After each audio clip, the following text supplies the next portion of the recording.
નમસ્કાર દર્શક મિત્રો, મંતવ્ય ન્યૂઝના સીધો સંવાદ સાથે હું છું રોનક।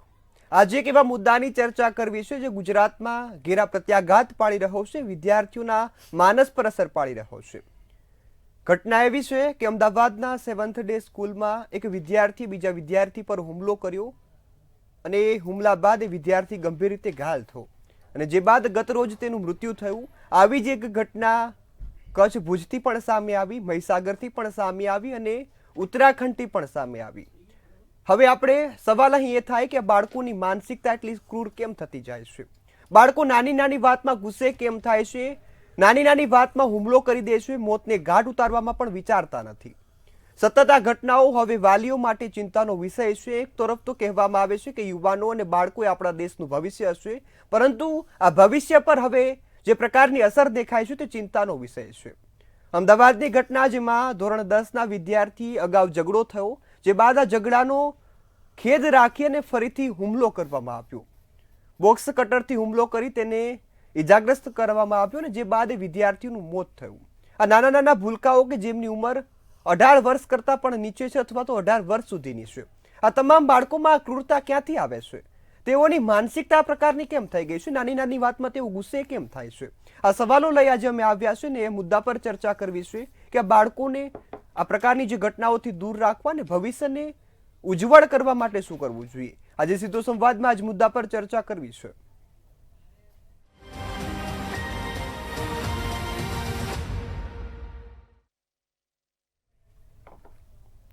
આજે સીધો સંવાદમાં મુદ્દા પર આપણી સાથે ચર્ચા કરવા માટે જોડાયા છે ઓલ ગુજરાત વાલી મંડળના પ્રમુખ એવા નરેશ શાહ, આ સાથે જ એક મનોચિકિત્સક તરીકે આપણી સાથે ડોક્ટર દીપ પાઠક જોડાયા છે અને એક એડવોકેટ તરીકે આપણી સાથે વિશ્વ મિસ્ત્રી જોડાયા છે। આપ સૌ મહાનુભાવોનું મંતવ્ય ન્યૂઝ પર સ્વાગત છે। નરેશભાઈ, આ ઘટના એવી છે કે વિદ્યાર્થી પર હુમલો થયો, વિદ્યાર્થીનું મોત થયું, ત્યારે હું આપની પાસેથી શરૂઆત કરવા માંગીશ। નાના નાના ભૂલકાઓ કે જેમની ઉંમર માત્ર 18 વર્ષ કે 18 વર્ષથી નાની છે, આવી ક્રૂરતા તરફ વળે છે અને ખાસ વાલીઓ માટે ચિંતાનો વિષય છે અને આપ વાલી મંડળના પ્રમુખ પણ છો ને આપની પાસે વાલીઓ પોતાના પ્રતિભાવો લઈ આવતા હોય છે ને વાલીઓ સાથે આપની વાત થતી હોય છે, તો આ ઘટનાને આપ કઈ રીતે જુઓ છો ને જે આ ઘટના બની તેને આપ કઈ રીતે લોકો સમક્ષ મૂકશો? જી, ફર્સ્ટ ઓફ ઓલ મંતવ્ય ન્યૂઝે આજે બાળકનું અવસાન થયું છે એનો આજે સબ્જેક્ટ જે રાખ્યો છે એમાં હું શ્રદ્ધાંજલિ આપું છું, એના મા બાપને બી શ્રદ્ધાંજલિ આપું છું વાલી મંડળ તરીકે, ઓલ ગુજરાત વાલી મંડળ તરીકે। ખૂબ દુઃખદ ઘટના, આવડી નાની ઉંમરમાં 14 વર્ષના બાળકનું અવસાન થાય એ માની શકો છો કે ભાઈ બાળક જન્મે એને ધીરે ધીરે મોટું થાય ને મા બાપ જોડે એ બાળકની કેટલી આશા હોય અને આટલી સુખી સંપન્ન વધારે ફીલ હતી શાળાઓમાં, જો આવું થાય ત્યારે આપણે એને વધારે એનું દુઃખ લાગે છે। હવે જ્યારે 7 ડેની વાત આવે તો 7 ડે સ્કૂલમાં હું બધી સ્કૂલોની વાત નથી કરતો, પણ 7 ડે જેવી સ્કૂલો કે જે બદનામ છે, જે લૂંટવા માટેની બેસવા માટેની આ બધી સ્કૂલો છે, છોકરું અંદર સ્કૂલમાં આવ્યું એટલે એને કેવી રીતે લૂંટવું, છેલ્લા 10 વર્ષનો ઇતિહાસ તમે 7 ડે સ્કૂલનો જોશો તો એની બધી જેટલી બી તાસીર છે એ બધી જ વસ્તુમાં કેટલી વાલીઓએ કમ્પ્લેન કરી છે, વાલી મંડળોએ કમ્પ્લેન કરી છે, પણ આ સ્કૂલે વાલીઓને લૂંટવાનું ક્યાંય બાકી રાખ્યું નથી।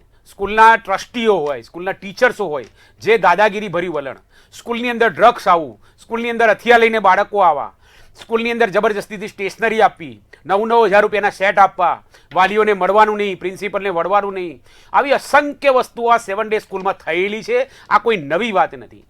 જ્યારે આ બાળક જ્યારે માર્યું એ બાળક અઠવાડિયા પહેલાં કોઈક મને એવી વાત મળી વાલીની કે ભાઈ એને કંઈક નોનવેજ ખવડાવવા માટે આ બાળકને કંઈક એણે આગ્રહ કર્યો હતો અને એમાં કંઈક મગજમારી થઈ હતી અને એ વખતે સમાધાન કંઈક થયું હતું અને બેને છૂટા કર્યા હતા। એ વખતે બી આ બાળક પાસે ચપ્પુ જેવું હથિયાર કંઈક હાથમાં આવ્યું હતું અને સમાધાન કરીને કે બે હવે તારે આવવાનું નહીં। તો આ ટાઈમે બે મા બાપોને બોલાવી સ્કૂલે શા માટે અને વધારે જવાબદારી વસ્તુ કેમ ના ગણી?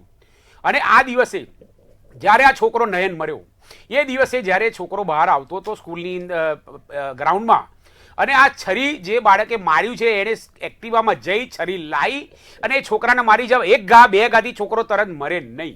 તમે જુઓ 4-5 ઘા માર્યા હશે, છોકરાએ બૂમો મારી હશે, આવીને કમ્પાઉન્ડમાં પડે છે, કમ્પાઉન્ડમાં 30 મિનિટ સુધી તડફે છે, ત્યાં સુધી 18 શિક્ષકો, કેટલા 18 શિક્ષકો એને જુએ છે, ટ્રસ્ટીઓ એને જુએ છે, તડફડતો મરે છે અને એને મારી નાખવામાં આવ્યો છે સ્કૂલવાળાએ।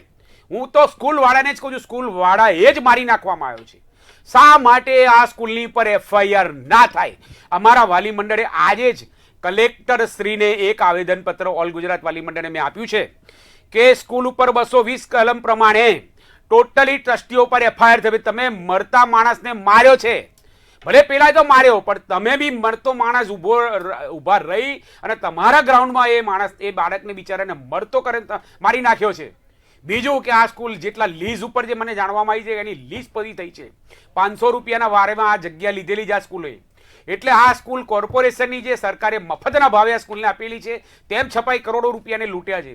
અમારા માલી મંડળની માંગ છે કે આ સ્કૂલને તાત્કાલિક સરકાર હસ્તક સ્કૂલ લે અને તાત્કાલિક સરકાર એનો બધો જ હવાલો સરકાર લઈ લે. ગુજરાત ગવર્મેન્ટ ઓફ સરકાર શિક્ષણ વિભાગ હવે આ સ્કૂલને કોઈ બી હિસાબે એના ટ્રસ્ટીઓને સોંપાય નહીં, કારણ કે જે ક્રૂરતા ભર્યું. હવે જવાબદારી શું સાહેબ? $1,00,000. મારી તો એક જ વસ્તુ છે કે $1,00,000 રૂપિયા તમે ફી લો છો, તમામ સ્કૂલ. તમારી જવાબદારી શું? તમે અમારા બાળકો પ્રવાસે જાય છે તો સહી લઈ લો છો, તમે અમારા બાળકો જાય છે તો ભાઈ એક્સ્ટ્રા એક્ટિવિટીની સહી લઈ લો છો. ટોટલી બાળકની જવાબદારી વાલીઓને કે છે તમે લેખિત આપી દો. તો અમે જે ફી ભરીએ છીએ જ્યારે એડમિશન આપો છો, કયું લેખિત તમે આપો છો કે અમારી આટલી જવાબદારી, જો તમારો બાળક સ્કૂલમાં આવશે તો આટલી જવાબદારી સાથે અમે એને નિભાવીશું. આજે તમે આટલા બધા રૂપિયા, કરોડો રૂપિયા લો છો. અમદાવાદની કેટલી સ્કૂલ છે જે 5 લાખ રૂપિયા ફી લે છે? કઈ લેખિત આપી કે આ દિવસે બાળક મારી સ્કૂલમાં આવશે તો આ જવાબદારી મારી રહેશે? હું તો સરકારને બી કહું છું કે તમે જવાબદારી સાથેની એક એગ્રીમેન્ટ કાઢો બાળક અને સ્કૂલનું, કે આ બી ગ્રાહક સુરક્ષાની અંદર આવે છે, એસેન્શિયલ કોમ્યુનિટી એક્ટમાં બી હોસ્પિટલ આવે છે, સ્કૂલ બી આવે છે. હવે વાલીઓએ જાગવાની જરૂર છે. અત્યાર સુધી જે થઈ ગયું. વાલી મંડળ હવે નહીં ચલાવે. એક વાલીઓને મંતવ્ય ન્યૂઝથી હું કહું છું, હવે તમારે જાગવાની જરૂર છે. તમારી ફીથી સ્કૂલ ચાલે છે ભાઈ, સરકારની ફીથી સ્કૂલ નથી ચાલતી. સરકાર કશું તમને નથી આલતી. તમારી જે ફી હતી બસો ચાલે છે, શિક્ષકોના પગાર ચાલે છે, સ્કૂલ ચાલે છે. અને હું તો કહું છું કે આ સ્કૂલ છે એને મોટો દાખલો આપો વાલીઓ. મણિનગરના 7 ડે ના સ્કૂલ ચાલુ જ ના થવી જોઈએ જ્યાં સુધી લેખિત ના આપે 7 ડે સ્કૂલ સરકાર, ત્યાં સુધી સ્કૂલમાં ના મોકલો તમારા બાળકોને. ફરીથી જશે, ફરીથી બાળક કોઈ આવી તો મરી જશે. જવાબદારી કોની? બસ મારે આ જ મંતવ્ય ન્યૂઝના માધ્યમથી કહેવું છે. જી બિલકુલ. આ સાથે જ દીપભાઈ, હું આપની પાસે આવવા માંગીશ. આપ આ ફિલ્ડના ડોક્ટર છો, મનોચિકિત્સક છો, અને આપ સારી રીતે જાણતા હશો કે જે પ્રકારની માનસિકતા છે તેના કારણે આવી ઘટનાને અંજામ અપાય.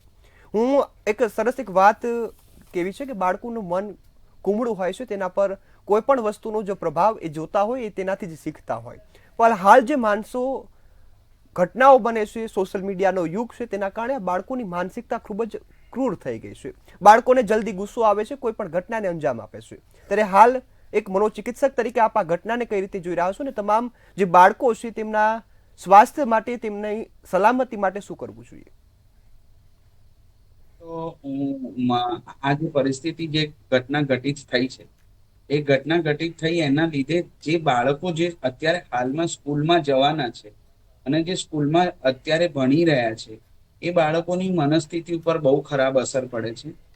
એઝ અ મનોવૈજ્ઞાનિક તરીકે હું તમને એક જ વસ્તુમાં ગાઈડ કરીશ કે કોઈ પણ બાળક કોઈ પણ પરિસ્થિતિથી અતિશય ડરી ગયો છે અને એ ડર કેમ લાગે છે અને એ ડરની અસર બાળક ઉપર કઈ રીતે પડે છે અને બાળક કઈ રીતે એ કામમાં ફોકસ નથી કરી શકતો, અને આની સીધી અસર બાળકના કરિયર ઉપર થાય છે. અને અમારી લેંગ્વેજમાં કહીએ તો એને એન્ઝાઇટી અટેક આવે, ગભરામણ થઈ જવી, ઊંઘ ના આવવી, અટેન્શન ઇશ્યુઝ થવા, કેટલાક નાના બાળકોને ફિઝિકલ પ્રોબ્લેમ્સ બી થતા હોય છે, જેમ કે ખેંચ આવવી કે એવું બધું. એવા બધા જે એમના માનસ ઉપર વિકૃત અસર, આ એક વિકૃત પ્રક્રિયા થઈ છે સમાજની પ્રક્રિયા. આ એક ઘટના જે વિકૃત ઘટના છે, આ ઘટના જે લોકો જે સ્કૂલમાં કે જે એ ઉંમરના જોડાયેલા માણસો છે અને જે અતિશય સંવેદનશીલ માણસ છે, એ આ પરિસ્થિતિથી અતિશય ડરી જાય છે, પણ બાળક માતા પિતાને કહી નથી શકતો અને એને કારણે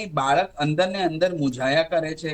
કોઈ પણ વ્યક્તિ એને કદાચ કોઈ માનસિક ત્રાસ આપતું હોય, સ્કૂલમાં કોઈક એનો ટીચર હોય કે પછી વિદ્યાર્થી હોય કે કોઈ પણ વ્યક્તિ, તો હવે એ વધારે ડરેલો રહેશે. કેમ? કારણ કે હું આનો ઓપોઝ કરીશ કે ઉગ્ર વિરોધ કરીશ તો મને કદાચ મારી સાથે બી આવું કંઈક થશે તો.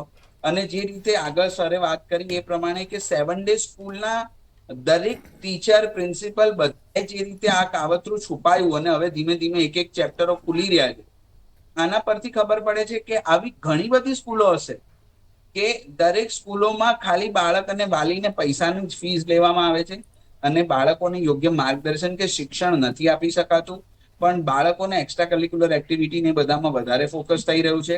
બાળકોનું ઓફિશિયલ એજ્યુકેશન જોઈએ તો એ ઘણું લો થઈ રહ્યું છે. અમારી પાસે ઘણા એવા બાળકો પણ આવે છે એઝ અ મનોવૈજ્ઞાનિક, બાળકો ડરી ગયેલા હોય, બાળકોને ધ્યાન ના આપી શકતા હોય, બાળકો સ્કૂલમાં યાદ શક્તિ ઓછી થઈ ગઈ હોય, એગ્રેશન વધી ગયું હોય, મમ્મી કે પપ્પા કોઈ ફોન લઈ લે તો ઘરમાં અતિશય એગ્રેસિવ બિહેવિયર કરવા માંડે. આવા ઘણા કારણો અમે રેગ્યુલર ડેઝમાં જોતા હોઈએ છીએ.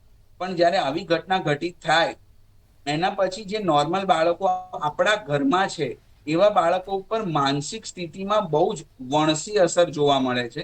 અને આવી પરિસ્થિતિમાંથી બહાર નીકળવા માટે હું દરેક પેરેન્ટ્સને અને ટીચરને, જાગૃત ટીચરને, ટુ બી પોઝ રાખીને કહેવા માંગીશ કે જાગૃત ટીચરને મંતવ્ય ન્યૂઝ દ્વારા, કે જે ખાલી પૈસા માટે શિક્ષણ નથી વેચી રહ્યા, જે એકચ્યુઅલમાં શિક્ષણ ગુરુજી નામની પદવી ધરાવી રહ્યા છે, એ શિક્ષણને બી કહીશ અને એ વાલીઓને બી કહીશ કે જે એમના બાળકને પ્રેમ કરે છે, નાકી એને પહેલો નંબર લાવવા માટે પ્રોત્સાહન કરે છે. જે બાળકને પ્રેમ કરે છે ને એ માતા પિતાને અને એ શિક્ષકને હું કહીશ કે ક્લાસમાં આવા કોઈ બાળક હોય જે ડરી ગયેલા હોય, જે એકલા રહેતા હોય, જેમને એવું લાગતું હોય કે આ એક ઘટનાની આસપાસ સમાચાર મળ્યા પછી મારું ક્લાસમાં એનું પરફોર્મન્સ ઓછું થવા લાગ્યું છે, બોલચાલ ઓછો કરે છે, એકલો રહે છે, તો એવા બાળકને યોગ્ય મનોચિકિત્સક પાસે કાં તો મનોવૈજ્ઞાનિક પાસે મોકલી અને એની યોગ્ય સારવાર થાય. બને એટલી વહેલી સારવાર થશે તો એ બાળક જલ્દીથી સાજું થઈ શકે છે. પણ જો એના જેટલું લેટ કરશો તો એ બાળક હજુ ને હજુ અંદર ને અંદર પીડાતું રહેશે. તો આવી પરિસ્થિતિમાં બને એટલું ઝડપથી આપણે બાળકને આ પરિસ્થિતિમાંથી બહાર કાઢવા માટે હવે યોગ્ય પગલાં લેવા જોઈએ. કારણ કે જે ઘટના ઘટિત થવાની હતી એ થઈ ગઈ. હવે સરકારને જે પગલાં લેવાના હશે એ કડક પગલાં લેશે સ્કૂલ પ્રત્યે. પણ હવે આપણી એઝ અ સમાજના માર્ગદર્શક દરેક વ્યક્તિની એ જવાબદારી છે કે હવે જે બચેલા બાળકો અને જે બચેલા લોકો છે એમને આ પરિસ્થિતિમાંથી હવે આવી ભવિષ્યમાં ભૂલ ના થાય એના માટે આપણે કઈ રીતે ચેતવવાના છે. તો સૌથી ઇમ્પોર્ટન્ટ વાત કે જે સ્કૂલ છે, જે સ્કૂલના ટીચર, પ્રિન્સિપલ, ટ્રસ્ટીઝ છે, એ લોકો આવો પ્રોગ્રામ કરો. સ્કૂલમાં મનોવૈજ્ઞાનિકને બોલાવો અથવા સ્કૂલમાં મનોવૈજ્ઞાનિકને હાયર કરો. એમને કહો કે તમે આવા બાળકોનું અસેસમેન્ટ કરો, કાઉન્સિલિંગ કરો, તમે એની જોડેથી વાત જાણો, ઘરના વિખવાદોને સમજાવવાનો ટ્રાય કરો, માતા પિતાને થોડુંક માર્ગદર્શન પૂરું પાડો. આવી રીતના આપણે આગળ થતી ઘટના પર ફોકસ કરી શકાશે. જી બિલકુલ. આ સાથે જ વિશ્વભાઈ, હું આપની પાસે આવવા માંગીશ. ઘટનાની વાત કરીએ તો અમદાવાદની આ ઘટના સામે આવી, સૌ કોઈ લોકો જાણે છે. આ સિવાય કચ્છ અને ભુજમાંથી જ આવી ઘટના આવી કે જેમાં વિદ્યાર્થીઓ વચ્ચે ઝઘડો થયો, જે બાદ મારામારી થઈ. મહીસાગરમાંથી અત્યારે જ હાલ તાજી ઘટના આવી જેમાં ધોરણ 8ના વિદ્યાર્થીઓ હુમલો કર્યો, ચપ્પુ વડે હુમલો કરીને ઘાયલ કર્યો. અને સૌથી જે મોટી ઘટના છે તે ઉત્તરાખંડથી આવી, જે કાશીપુરમાં બની, જ્યાં સવાલ પૂછ્યો શિક્ષકે અને વિદ્યાર્થીએ જવાબ ન આપી શક્યો. એ જવાબ ના આપ્યો તો શિક્ષકે વિદ્યાર્થીને ઠપકો આપ્યો ને એ ઠપકો વિદ્યાર્થીના મનમાં લાગી આવ્યું. બીજા દિવસે એવી ઘટના બની કે પોતાના લંચ બોક્સમાં એ પિસ્તોલ લઈને ગયો, બંદૂક લઈને ગયો અને શિક્ષકને ગોળી મારી દીધી. આ ઘટના એ દર્શાવે છે કે વિદ્યાર્થીઓમાં અને ખાસ જે બાળકો છે તેમાં કાયદાનો ડર નથી રહ્યો અને એ પ્રકારની માનસિકતા બંધાઈ ગઈ છે. અને ખાસ જો અમદાવાદની ઘટનાની વાત કરવામાં આવે તો એ જે ચેટ વાયરલ થયો છે તેમાં એવું જણાવ્યું છે કે જે થશે જોઈ લેવાશે. ત્યારે આપ એક કાયદાના નિષ્ણાંત તરીકે આ ઘટનાને કઈ રીતે જોવો છો ને જે વિદ્યાર્થીઓ છે, બાળકો છે, તેમને કાયદા માટે અવેર કરવા માટે માતા પિતાએ શું કરવું? સૌપ્રથમ તો હાલમાં જે અમદાવાદમાં ઘટના બની અને સમગ્ર ભારતમાં જે પણ ઘટના બની રહી છે તેના વિશે ખૂબ જ અપસેટ છું. જે પણ થઈ રહ્યું છે તે ખૂબ જ હોરિફિક છે. હવે હું વાત કરીશ કાયદાની. તો બાળકો માટેનો એક કાયદો છે, કાયદાની ભાષામાં તેને કહેવાય છે ધી જુવેનાઇલ જસ્ટિસ એક્ટ 2015. હવે કોઈ પણ બાળક કોઈ પણ પ્રકારનો ગુનો કરે તો તેને જુવેનાઇલ જસ્ટિસ એક્ટના હિસાબે તેના અગેન્સ્ટમાં કાર્યવાહી કરવામાં આવે. પરંતુ તે કાર્યવાહી એટલી બધી પણ હાર્ડ નથી હોતી. તેને કોઈ પણ પ્રકારની સજા નથી થતી. તેને એક રિહેબિલિટેશન સેન્ટરમાં મોકલી દેવામાં આવતો હોય છે અગર એક ગુનો પુરવાર થતો હોય તો.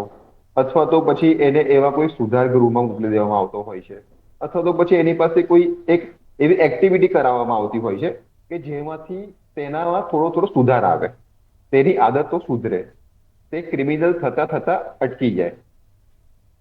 હવે વાત કરીશ હિનિયસ ક્રાઇમની. જેવી રીતે હમણાં અમદાવાદની એક સ્કૂલમાં એક બાળકે બીજા બાળકને સ્ટેપ કર્યું અને તેનું મર્ડર કરી નાખ્યું. તો આવા હિનિયસ ક્રાઇમમાં ડિપેન્ડ કરે છે ઉંમર.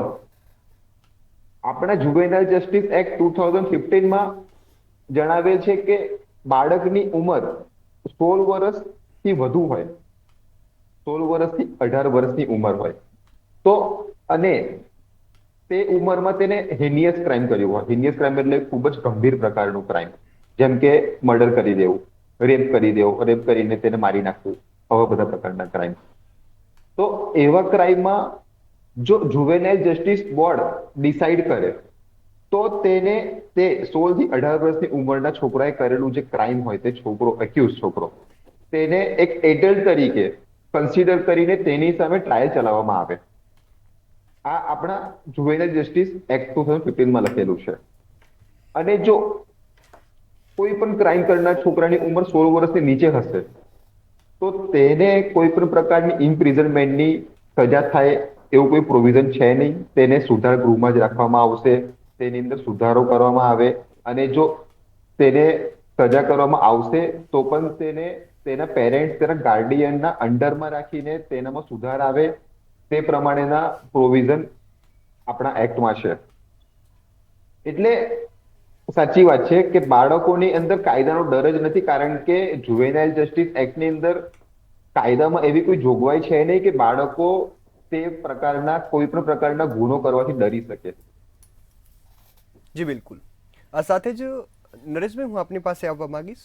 ખાસ વાત કરી તો આપ વાલી મંડળ સાથે સંકળાયેલા છો અને વિદ્યાર્થીઓના, બાળકોના વાલીઓ સાથે આપ મળતા હશો, અને આ જે આપે શાળાઓની વાત કરી કે ઉઘાડી લૂંટ કરે છે ને કોઈ પણ જાતની જવાબદારી નથી લેતા, ત્યારે આ જે ઘટના છે તેની સામે હવે આપ વાલી મંડળ તરફથી શું માંગ કરો છો, ને ખાસ વાલીઓ અને બાળકોના હિતમાં જે પ્રકારની કાયદાકીય કાર્યવાહી થાય અથવા તો નિયમ બનાવવામાં આવે? જી. ફર્સ્ટ ઓફ ઓલ તો મેં તમને કીધું કે પહેલી તો તમામ ગુજરાતની જે પણ શાળાઓ છે, મુખ્યમંત્રીશ્રી અને શિક્ષણ મંત્રી અને ગૃહમંત્રીની એક મિટિંગ હોવી જોઈએ તાત્કાલિક કાલે, કે જે શાળાઓ બાળકને અત્યારે ભણાવે છે, બાળક સ્કૂલમાં જાય છે, ચાહે કોર્પોરેશનની શાળાઓ હોય, ગવર્મેન્ટની શાળા હોય કે પ્રાઇવેટ શાળાઓ હોય, એની રિસ્પોન્સિબિલિટી શું, જવાબદારી શું, શાળાઓની જવાબદારી શું? તમને સરકારી પ્લોટ મળે છે, તમને ગ્રાન્ટ મળે છે, તમને અસંખ્ય સુવિધાઓ મળે છે, તમને આટલી કરોડો રૂપિયાની ફી મળે છે, તો એ બાળક હવે તમારી સ્કૂલમાં આવ્યું તેની જવાબદારી શું? બસ મારો પહેલો વિષય આ છે કે સરકારે તાત્કાલિક સ્કૂલની જવાબદારી ને પેરેન્ટ્સની જવાબદારી હવે નક્કી કરવી જોઈએ.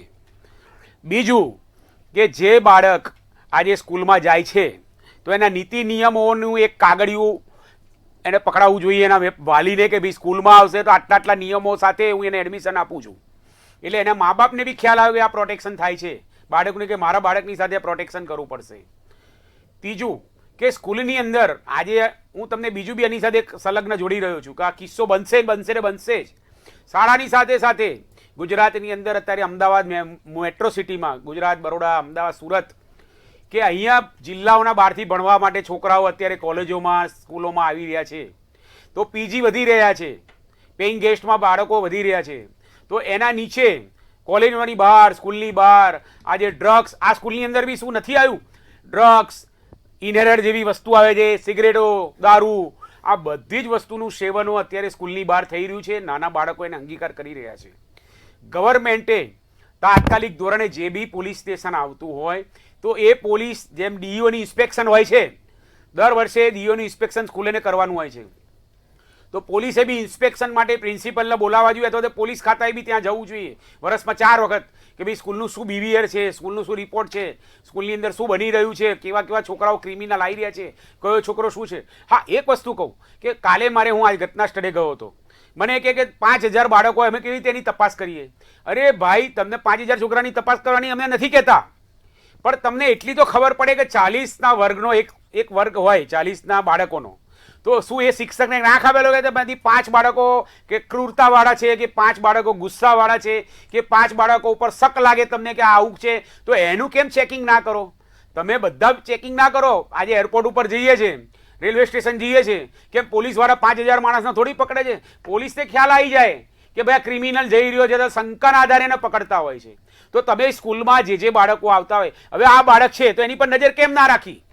એ સાધન લઈને ભૂતકાળમાં આવ્યો હતો, એ ખોટા કામ કરતો હતો, સ્કૂલની બહાર બેસીને દાદાગીરી કરતો હતો, તો તમે એની પર વોચ કેમ ના રાખી? એક વખત હથિયાર પકડાયું 7 ડે સ્કૂલમાં આ છોકરા જોડે જેને માર્યો એ, તો ફરીથી તમારે એની બેગ ચેક કરવી હતી 10 દિવસે 5 દિવસે? સ્કૂલની જવાબદારી છે ને આ 7 ડે સ્કૂલમાં હું તમને ગેરંટી મારું કે સ્કૂલની જ જવાબદારી છે પૂરેપૂરી. માટે સ્કૂલ સંચાલકો ઉપર ફરીથી કહું છું, એમની પર FIR થવી જોઈએ, ગુજરાતમાં દાખલો બેસાડવો જ જોઈએ, જેથી બીજી સ્કૂલોની બી ખ્યાલ આવે કે ભાઈ કઈ રીતે તમે LC આપી દો બાળકોને. જે તમને એવું લાગતું હોય કે ભાઈ ક્રિમિનલ બેઝના છે, માથાભારે માણસોના છોકરાઓ છે કે શું છે, એના મા બાપને બોલાવો અને તમને લાગતો LC આપી દો સ્કૂલના, બીજી સ્કૂલોમાં જશે. પણ ધ્યાન રાખવાનું કોને? તમે ફીસ એની માટે લો છો? મને એક વસ્તુ સમજાવો, ફીસ એની માટે લો છો, સ્ટાફ આટલો મોટો છે એની માટે કરો છો? તમારે ધ્યાન રાખવા માટે ને, તમારે ધ્યાન તો રાખવું જોઈએ ને કે ભાઈ બાળકો આજે રિસેસમાં ફરે છે, તો રિસેસમાં બી તમને ખ્યાલ આવે કે બાળકને કે કયો બાળક કઈ રીતે ધમાલીઓ છે, એનું વર્તન કેવું છે, ગુસ્સો કેવો છે. એ બધી જવાબદારી કોની? મા બાપની થોડી. આ તો કે મા બાપનું ધ્યાન રાખે, મા બાપને ખબર ના પડે. ભાઈ તો ભાઈ સ્કૂલમાં જ મોકલવાની ક્યાં જરૂર હતી યાર? તો મા બાપ ઘરે જ ના ભણાવે ટીચર રાખીને? એટલે મારું અત્યારે કહેવાનું બાબત છે, આપણે કોઈ પર દોષારોપણ કરતા નથી. કોઈ આપણે એમ નથી કહેતા ભાઈ આ કોમનો છે, આ કોમનો જે માર્યો છે, વાલી મંડળનું એ કામ નથી.